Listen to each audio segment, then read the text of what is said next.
Keep yourself in the loop of everything football. Listen to Alex and Jeremiah on the Golden State Media Concepts Football Podcast. Hello there, I'm Jeremiah. I am Alex, always and forever here. Dedicated to college and NFL football. The latest football news on and off the field. NFL draft trade rumors. We've got you covered from the NFL, Big Ten, SEC, Big 12, Pac-12, ACC, and everything else in between. Listen to the Golden State Media Concepts Football Podcast. Thank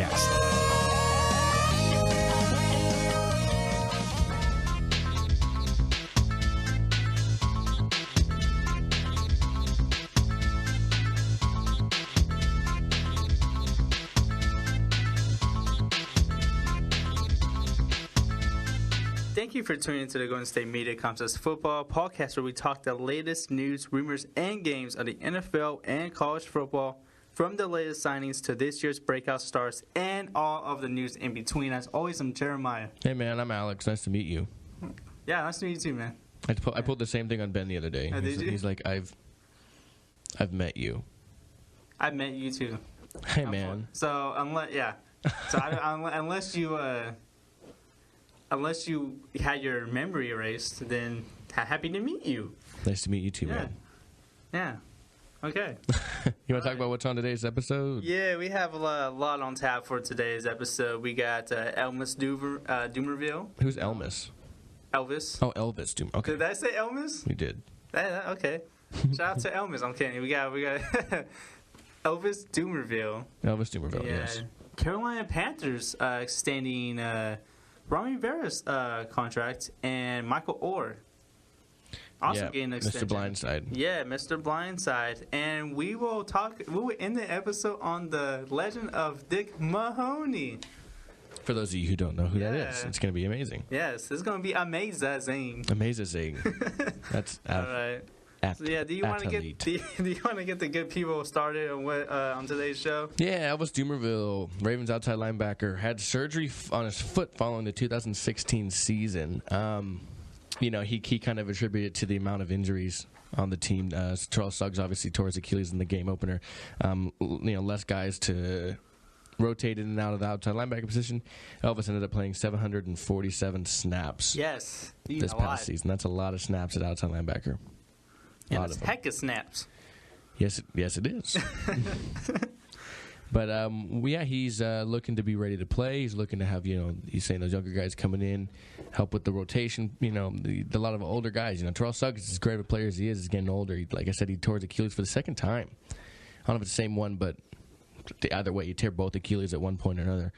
That's going to come back in terms of pain, eventually. So, what do you make of this? Well, I think he did it to put himself in better health, heading into the season. Because remember, in 2014, he had 17 sacks, which was a franchise record for the Ravens. And it dropped all the way down to 6 last season, which still led the team. But still, having that kind of drop-off. Yeah, having that kind of a drop-off. I think this is I can see why he did it. He needs to get healthy. The Ravens need him healthy. After having an off year last year. I think it's for him to get right, of course. But I think the tricky thing was last year was such an off year for them. It is. I mean, is it going to be more of a rotational thing for him now? He's getting older. I think they are going to have a rotation, and rightfully they should. These guys are getting older, and it will keep the big guys, their big name players, like Dumervil and Suggs, healthy throughout the season. And remember, they drafted a couple of young guys to rotate this year. So some later round picks. Yeah, hopefully for them can get in there, can produce, can keep them going. Because, Elvis, he was not. I mean, like I said, I pay close attention to the AFC North, and watching those games, that defense in general, that team in general, wasn't the team it normally is. But there wasn't much, from that defense in terms of a pass rush, and it came back around to him too. That's definitely something they need out of him. So they need him to be healthy. They need that whole outside linebacker core to be healthy. Yeah, and Dumervil even said himself he was less than full strength last season. I wouldn't be surprised. Yeah, I'm surprised. Looking at his stat line. Yeah, I'm actually expecting a bounce back year from him. Are you? I am with Terrell Suggs. Okay. And Well, because, they drafted a couple of guys, like I previously said. Kameli Correa, I'm not sure if I said his name right. He was drafted in the second round. Probably close. Okay. And Matt Judon, who they drafted in the 5th. And, of course, they got Jadarius Smith, who has been on the roster for a couple of seasons. They want to rotate those young players, and hopefully if those guys produce well, it bodes well for the defense. It bodes well for Suggs and Dumervil, because when you have Dumervil and Suggs alongside of that rotation of players, and if they play well, the defense can be pretty good. It definitely doesn't help them that Courtney Upshaw left. Yeah, that in too. Free agency to the Falcons. From one bird to another bird. Yeah. It doesn't help them there. Losing a young guy that was a talent at the outside linebacker position for them for the most part. He wasn't amazing in that time there, but he was a good player, coming out of Bama. So it does hurt them losing him as well. Exactly, yeah. So it's interesting to see the depth that they're going to have at the linebacker position. I was looking through, ESPN had a list of,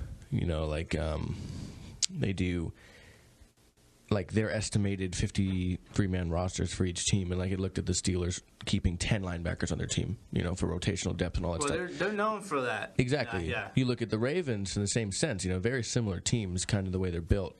Strong arm quarterback, a defense that's supposed to get you the ball back, rush the quarterback, all those kind of things, and I'm interested to see how many linebackers they necessarily keep on their team, because it's always tricky, too, with keeping more linebackers when you have a 3-4 defense, because you do, in a sense, have two separate positions of linebacker. You have the two middle guys, and then you have the outside linebackers. And that, in that sense, you at times have 4 of each, when it comes down to that, at the very least, not to mention if you have playmakers that would, be special teams guys.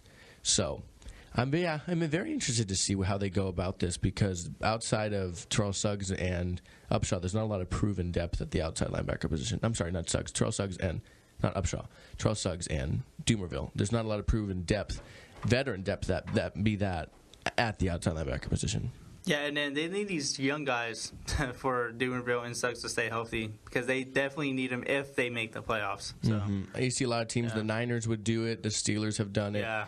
They really they rotate in and out of their kind of more veteran guys and the younger pass rushers, and usually the middle guys kind of stay put. Obviously, sub for any similar thing, because not every guy plays every down. But in that aspect, you see teams like that do that a lot, and I think that's what they're going to have to do. I think that's really what they're going to have to do, is to keep, especially those two. You want to ease a foot injury, depending on the type that he had. You have to monitor it. Achilles, that's your explosion. And like I said, and it was non-contact for the most part. Yeah, Suggs got hurt.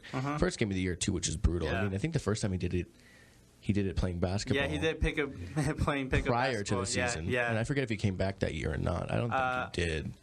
If he did, it would have been late. Yeah. But I don't know. Like I said, I don't know if it's the same one or not. But that's your explosion. That's your power off the back foot. And it's going to be interesting to see how they handle this. Yeah, I don't see him playing more than 700 snaps this season. Yes, I don't see him playing 747 snaps. Yeah, I don't know if they're going to play 500. Maybe close, a little bit over 500. So, I mean, snap counts is always hard too. It's hard to project it, yeah. But he's not, Dumervil or Suggs are not going to play that many snaps. I just don't see it. Not early on. And plus Dumervil doesn't want to play that amount anyway. So you got to protect your veterans, especially your producing veterans. Yeah, the veterans you need, I should say. Yeah, it's interesting to see, man. God, I can't wait for football season. We're getting there. Yeah. We're getting there. We'll take a quick break while I just digest all of this information I just talked about. Not only that, it's also hot in here too. Oh man, it's so hot today. It's like a sauna. It's like a sauna in here. It's like a sauna. We'll take a quick break, and Jeremiah and I are going to go jump in the fountain and come back. We'll be right back at the Golden State Media Concepts Football Podcast. Don't go anywhere. Are you looking for help for your fantasy football team? Check out the GSMC Fantasy Football Podcast. Get today's best advice on who to start, who to sit, even who you should draft. From sleeper picks to red-hot lineups, they got it all covered for you. That's gsmcpodcast.com/fantasy-football-podcast. We'll cover traditional leagues, dynasty, PPR, even IDP leagues. When you need fantasy help, there's just one show to hit up. Don't forget to like them on Facebook and follow them on Twitter. Visit GSMCpodcast.com for more info.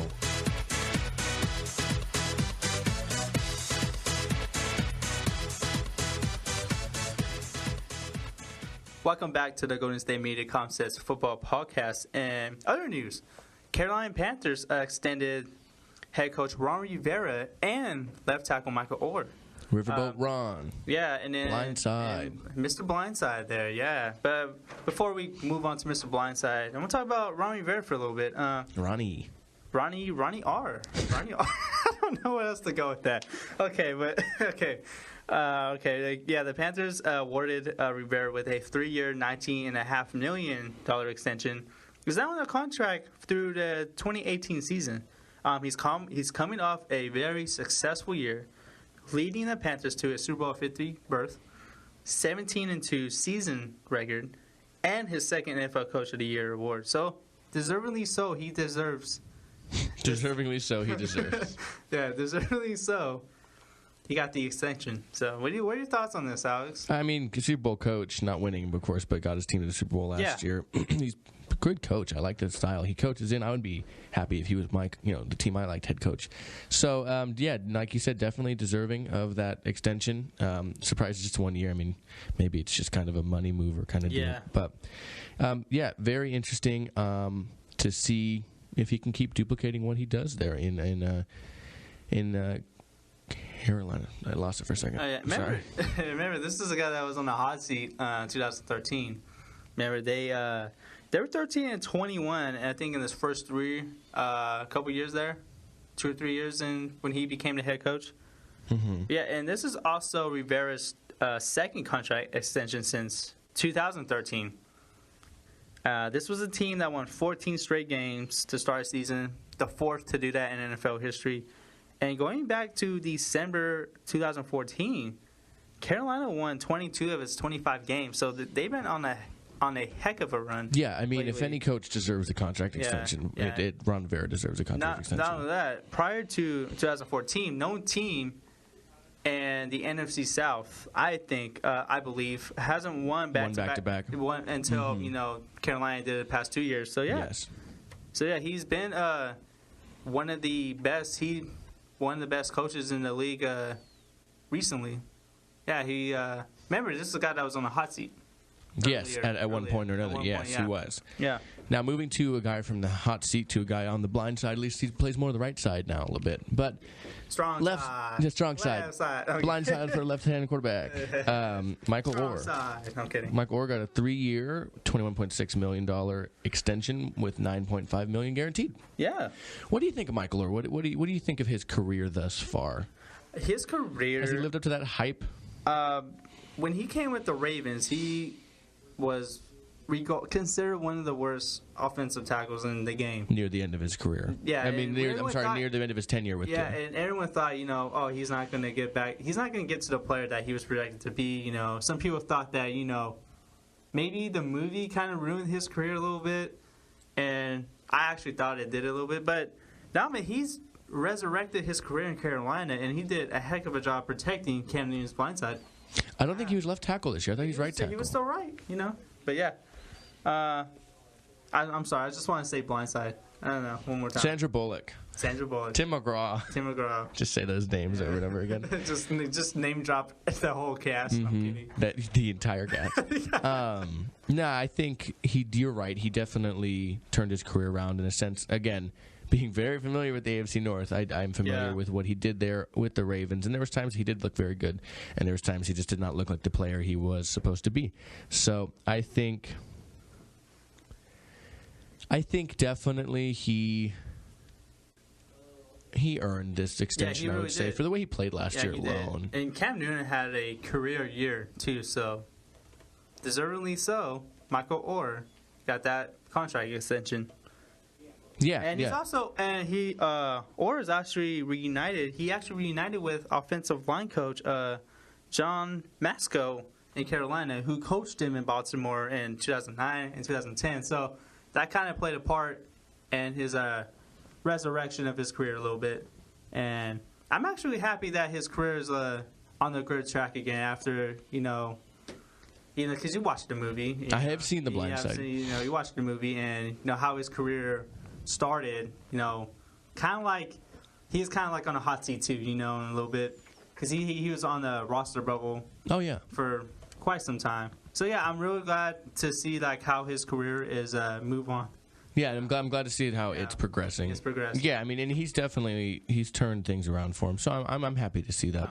That is 2 offensive linemen we talked about 2 straight shows. That is amazing. Man, what is happening? Who talks about offensive linemen anymore? We must be really slow. Did you ever play offensive line in high school? I tried to. But you know me, I'm like 5'8". So yeah, I never started. I was more of a linebacker in high school. Had that build and type. I was a little bit more bigger. I lost a little bit of weight now, but yeah, that was my position in high school. What did you play again in high school, Alex? I was a quarterback at first. Okay. But the love of the game of football really made it easy for me to understand the quarterback intricacies. Yeah. So I played quarterback for a while, and I separated my shoulder. I have a tear in my rotator cuff. So I moved to tight end because I do have pretty decent hands. I could say I catch pretty well, man. Okay. I have big hands, so it makes catching pretty easy. You know what I mean? Like I catch one hand, I catch both hands. Just not so much one-handed with my non-dominant hand, my left hand, but my right hand, I'm pretty good at it. You can even catch it with half of your hand. I'm kidding. True. And then I played tight end, but I mainly played outside linebacker also. When I was JV, your younger kids are smaller. I played a little bit of DN, but outside like rush linebacker. So since you were a tight end, I was a linebacker. You know what I would have said? What? Strong side. And I would have said left side. Strong side. I'm sorry. Remember the Times is a great movie. I had to say that in the show. But yeah, man. What high school did you play football at again? A high school in not far from here. We live. Well, this is down in Rancho Cordova, which is relatively Sacramento, if you think of it that way. Elk Grove, California, is the subdivision, little sub-city of Sacramento. So it's about 30 minutes away from here, roughly. Grew up there. You could say I played. Yeah, you can say I played too. So the way high school football is done, you know how that goes. Yeah, I played. I've done this and that. Yeah, exactly. I played more baseball in my life, but know more about football in that sense. Hey, man, take one more quick break. Yeah. You okay with that? I am. And then we're going to have the most fun story. Probably not going to be a long story, but it's going to be fun. Yeah, we're going to talk about the legend of Dick Mahoney. You just love saying that, don't you? Yeah, you got to stay tuned. Stay tuned, guys. Don't go anywhere. Yeah. We'll be right back at the Golden State Media Concepts Football Podcast. Tired of searching the vast jungle of podcasts? Now listen close and hear this out. There's a podcast network that covers just about everything that you've been searching. Hey! The Golden State Media Concepts Podcast Network is here. Nothing less than a podcast bliss with endless hours of podcast coverage. From news, sports, music, fashion, cooking, entertainment, fantasy, football, and so much more. So stop lurking around and go straight out to the Golden State Media Concepts Podcast Network. Guaranteed to fill that podcast itch. Whatever it may be. Visit us at www.gsmcpodcast.com. Follow us on Facebook and Twitter, and download us on iTunes, SoundCloud, and Google Play.